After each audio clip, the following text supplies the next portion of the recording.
Assalamualaikum warahmatullahi wabarakatuh. Selamat datang di channel YouTube Kopma Onsil. Oke, kali ini kita balik lagi ke sharing session bersama anggota Kopma Onsil yang berprestasi. Oh iya, sesi kali ini kita kedatangan Sri Kandi Tasik nih dari tim Royalty Merchandise. Perkenalan dulu dari tim Royalty Merchandise.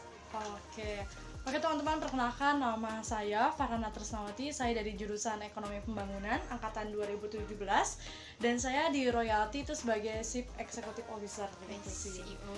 Ini boleh perkenalkan teman saya? Halo, nama saya Sarah Nur Ilahi. Saya dari jurusan Manajemen 17. Kebetulan di Royalty sendiri saya sebagai Chief Produksi Officer.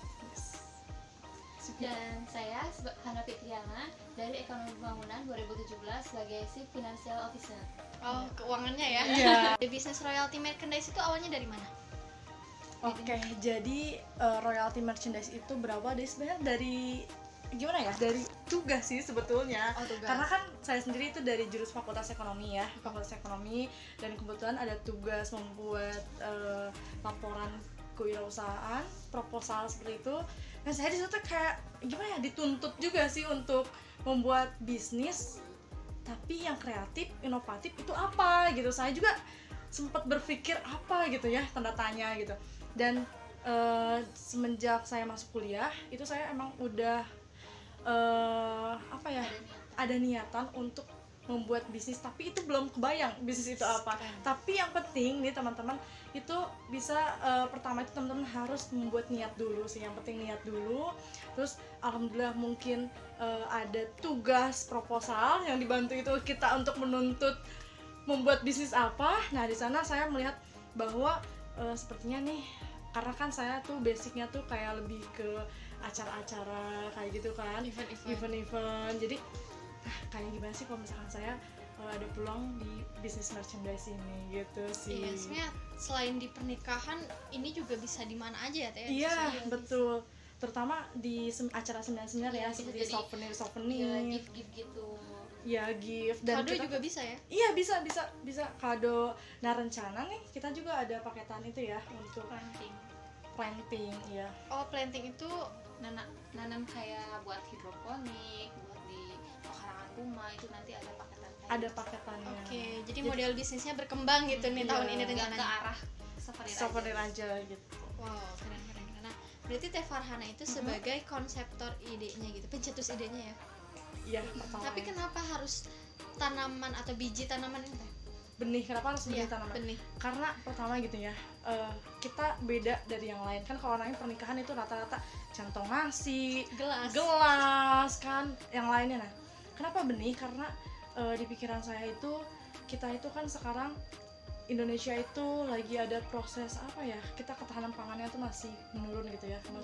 Nah, pengen sih kita bisa ngasih benih terutama ke souvenir ini ke tamu undangan, nanti mereka tuh bisa memanfaatkan pekarangan rumahnya, kemudian mereka bisa menanam terus menghasilkan memanen hasilnya kayak gitu sih. Jadi ada prosesnya, Ada mereka tuh prosesnya. seni menanam. Iya. Nah, jadi nih pas kemarin Teteh masuk Kopma itu emang Teteh minat banget di Kopma itu. Pertama kita bisa belajar tuh organisasi di Kopma.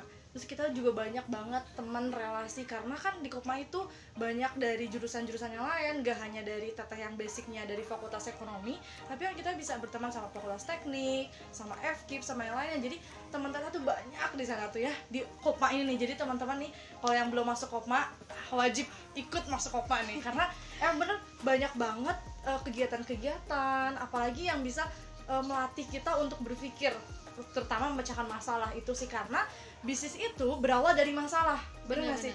Masalah emang. Kenapa saya membuat bisnis ini? Karena ada permasalahan nih. Orang-orang tuh rata-rata buat souvenir itu mereka itu yang simple, terus kalau misalkan mereka tuh pengen nyarinya yang unik kayak gimana, tapi kan belum ada nih. Nah, itu kan berawal dari masalah. Nah, semoga kita sebagai solusi kayak gitu. Nah, jadi teman-teman juga di sini yang mau masuk organisasi ini nanti teman-teman bisa belajar gitu ya mengatasi masalah itu sih. Nah, kalau boleh tahu Apa? anggota tim Teteh nih yang sekarang berjuang bersama-sama, Iya dong, juang bersama.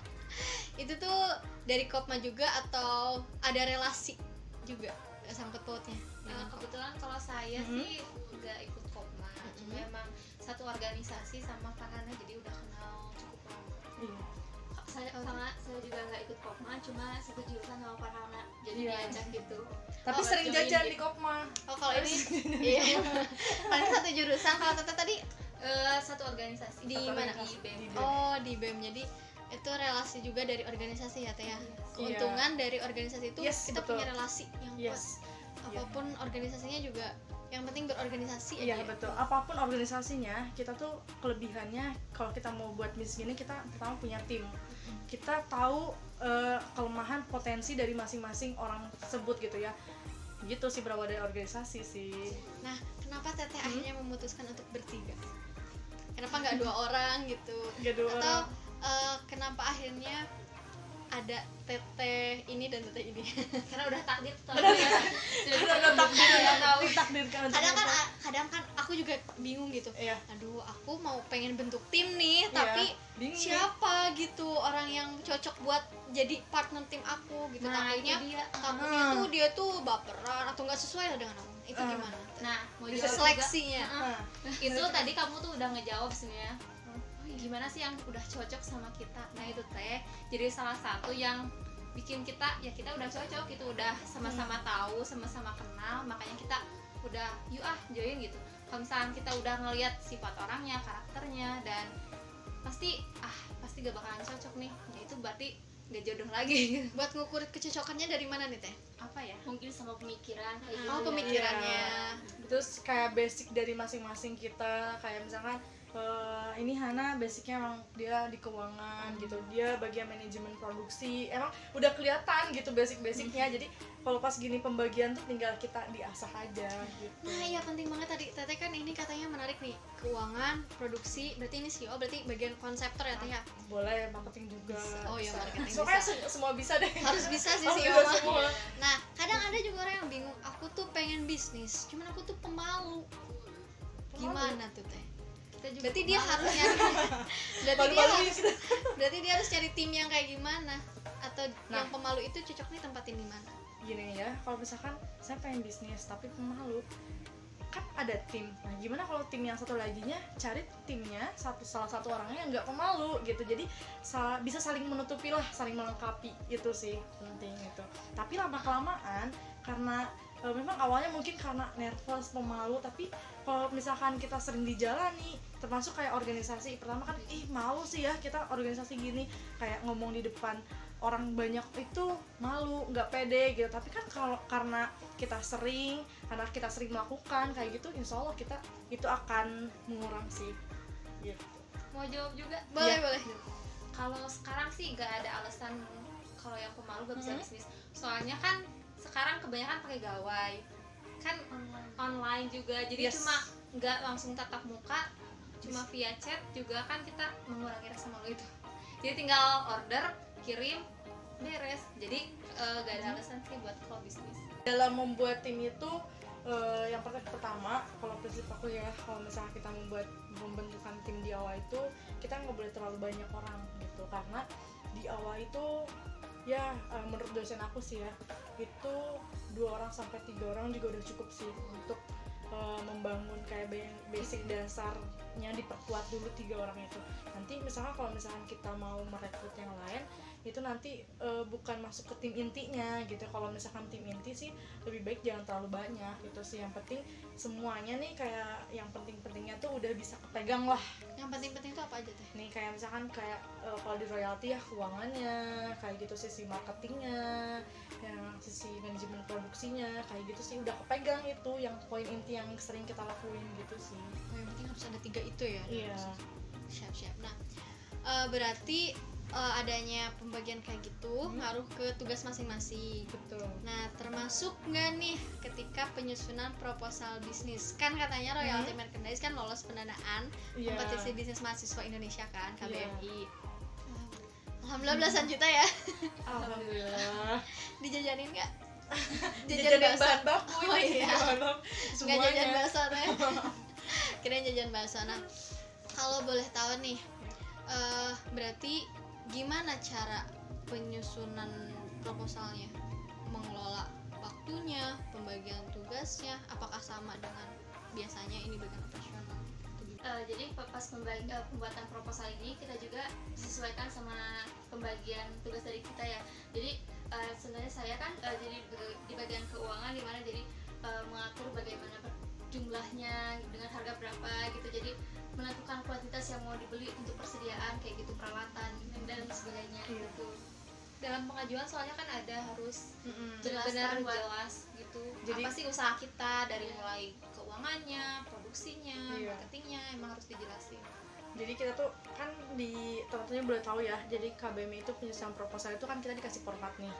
Formatnya kayak proposal biasa nggak teh, berlembar-lembar ada halaman gitu?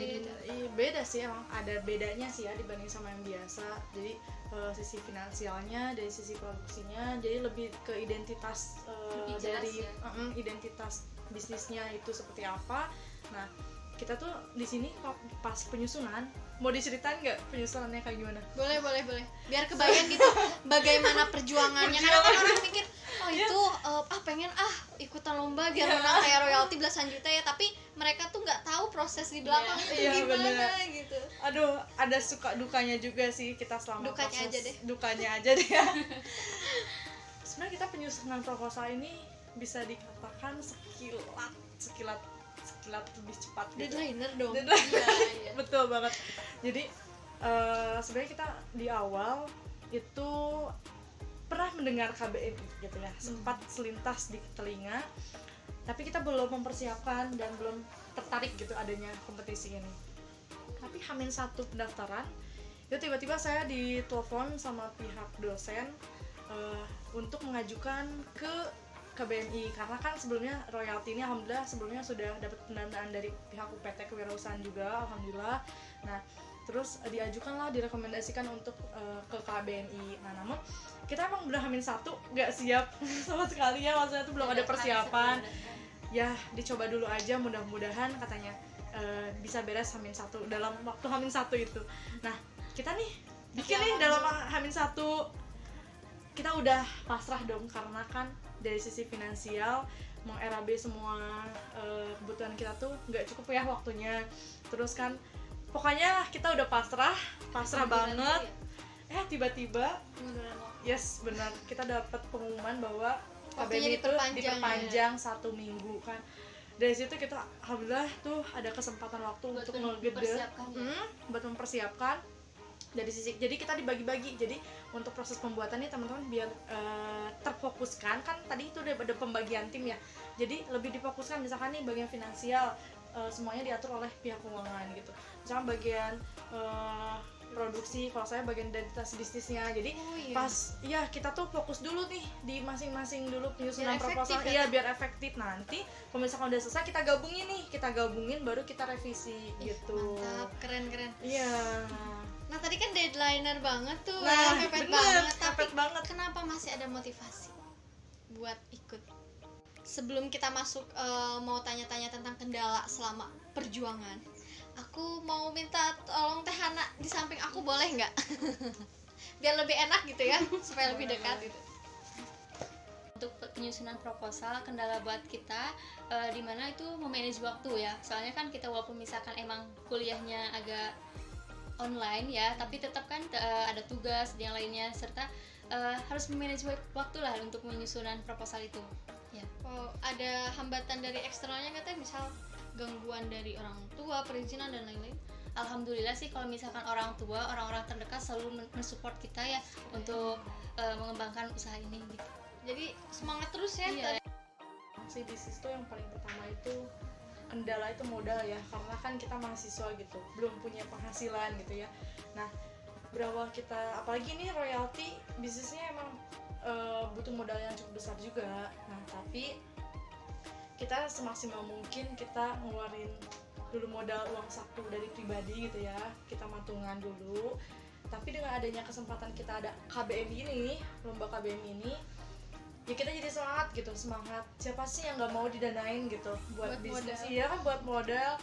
Ya kita berusaha gitu untuk bisa lolos di pendanaan ini, dan alhamdulillah kita dapat pendanaan juga dan menunjang untuk modal sekarang gitu Oh, sih. jadi maksimalin yang ada, terus Yes. manfaatkan peluang buat dapet modal. Ya karena kan modal itu kita bisa, contohnya royalti, kita dapat modal dari perlombaan, atau juga teman-teman bisa dapat modal dari relasi atau gimana. Itu sebenarnya yang penting niat kita buat bisnis, terus sama ide bisnisnya sih yang penting itu sih, nanti biar banyak orang yang support gitu. Iya sebenarnya. Jadi Iya. lomba-lomba tuh sebagai modal bisnis ya sebenarnya. Betul. Jadi harus semangat nih mahasiswa itu ikutan lomba buat mau modalin bisnis ya. Aduh. Benar-benar. Nah terus alhamdulillah lolos. Kalau Iya. boleh tahu tips atau trik dari royalty merchandise itu apa sih buat lolos pendanaan? Tips and triknya itu yang pertama, kita buat ide bisnis yang menarik, unik, inovatif, itu sih yang menjadi perbedaan bisnis kita, berbeda sama yang lain. Apa yang jadi keunggulan di bisnis kita ini apa? Itu sih hal dasar yang harus kita rencanakan dari awal tuh itu gitu. Terus yang kedua, tips and triknya, kita harus usaha dulu, kita harus action. Kalau kita nggak action, cuman asal ngomong doang dan ingin angan-angan, cuman mimpi gitu, kalau nggak ada actionnya nggak bakal bisa. Rebahan nggak bisa ya? Iya, kalau misalnya kita rebahan terus mikirin, oh duit banyak ya, mikirin tidur, kalau nggak action nggak bakal mungkin masuk rekening dong. Jadi kan ya, yang kedua itu kita harus action, meskipun kita actionnya sedikit semampunya kita, yang penting kita ada pergerakan. Kalau misalnya kita pergerakannya semakin banyak, ya otomatis bisnis kita akan berjalan Bener. gitu. Yang ketiga, Schedule. ya yang ketiga itu ikhtiar, kita berdoa, mudah-mudahan Allah mempermudah segala usaha kita gitu sih. Jadi di balik perjuangan juga harus tetap berusaha secara internalnya ya, hubungan Iya. dengan Allah gitu, supaya melesat gitu cepat percepatan Iya. bisnisnya. Keren sih. Ada lagi nggak dari Teh Hana atau Udah sih, satu preferensi juga. Ada Soalnya kan udah? nggak jauh beda kan kalau misalkan tips and trick paling itu gitu kan. Iya. Nah buat yang kesulitan nih, pengen bisnis tapi susah, pengen ikut lomba juga bingung, mereka terus kemana sih sebenarnya? Belajarnya kemana gitu? Mungkin dari pengalaman-pengalaman yang lain ya. Soalnya kan kita sering lihat orang-orang yang sukses itu dilihat dari pengalamannya gimana. Nah, kita banyak belajar dari situ aja. Gimana mereka memecahkan masalah, gimana mereka membuat inovasi, gimana mereka melancarkan idenya gitu sih. Kan tadi harus nyari pengalaman ya. Mungkin di kampus itu ada yang namanya organisasi atau unit kegiatan mahasiswa. Di sana bisa jadi sumber atau tempat mereka cari pengalaman. Iya. Kalau menurut Teh Farhana, apa aja pengalaman yang udah diambil dari kamu? Waduh, pengalaman saya di Kopma ini teman-teman banyak banget ya. Saya berawal dari mahasiswa baru, saya ikutan pendidikan, waktu itu pendidikan dasar ya di Diksarkop, terus di Kemenkop. Nah di sana saya tuh langsung terjun menjadi panitia acara-acara gitu loh, acara Kopma Paling gitu. aktif ya? Iya bener, paling aktif gitu. Karena ya itu dia, pertama kan saya tuh mencari teman, relasi, terus bagaimana sih kalau kita terjun gitu langsung gitu di organisasi, itu sih yang pertama. Terus saya juga ikutan sampai waktu itu, sampai di akhir tuh ada Jambore Kopma Nasional, itu acara terbesar mungkin yang pernah aku ikuti ya, bener-bener itu pas Kopma Expo aku jadi divisi acara loh itu waktu itu. Wah itu bener-bener kan Jambore Expo kan ya, Iya. itu banyak banget rangkaiannya. Alhamdulillah tuh aku bisa ngelewatin itu, terus banyak banget relasi dari situ, pokoknya banyak deh, teman-teman juga banyak gitu di Kopma itu. Perasaannya gimana Teh? Dapat uang banyak buat bisnis? Ya pasti bersyukur ya. Iya betul. Ya alhamdulillahnya itu kan jadi kita tanpa modal dengan sendiri tapi bisa melakukan usaha, memajukan usahanya gitu kan untuk kedepannya, apalagi kalau misalkan udah lulus nanti bisa mengembangkannya gitu kan, jadi modal awal nih kalau misalkan hasil dari KBM ini gitu. Iya, pokoknya seneng banget ya, apalagi kita kan di sini bertiga tingkat akhir gitu ya, udah mau lulus nih bentar lagi gitu, apalagi kita alhamdulillah dapet ya lolos KBM, itu satu achievement, penghargaan banget sih bagi diri kita Iya. sendiri gitu. Karena emang aku dulu tuh pas masuk sempat berpikir saya tuh di kuliah tuh harus ikutan lomba gitu, tapi nggak tahu lomba apa. Mungkin di tingkat akhir ini Allah mewujudkan mungkinnya untuk saya dan tim untuk ikut lomba gitu. Bagi teman-teman yang lihat konten ini, promonya tuh untuk pembelian 500 peaches kalian bisa mendapatkan 100 peaches. Wow. Iya. Jadi Periode. itu mau temen yang nikah, mau saudara atau relasi yang mau nikah dan lagi nyari souvenir nih, boleh langsung aja cek di IG-nya @royalty_merch.id atau nanti di deskripsinya kita kasih nomor handphonenya mungkin ya. Boleh. Ya, gitu. Nanti kita akan ada harga promo untuk promonya itu sampai Desember 2020 gitu sih. Wow, masih Ya, lumayan lama ya. pembelian 500 dapat 100. Teman-teman yang udah nonton sharing session kali ini mudah-mudahan bermanfaat. Jangan lupa komen, like, dan subscribe. Dan jangan lupa nonton juga nanti konten-konten yang lainnya. Terima kasih. Assalamualaikum warahmatullahi wabarakatuh. Dadah.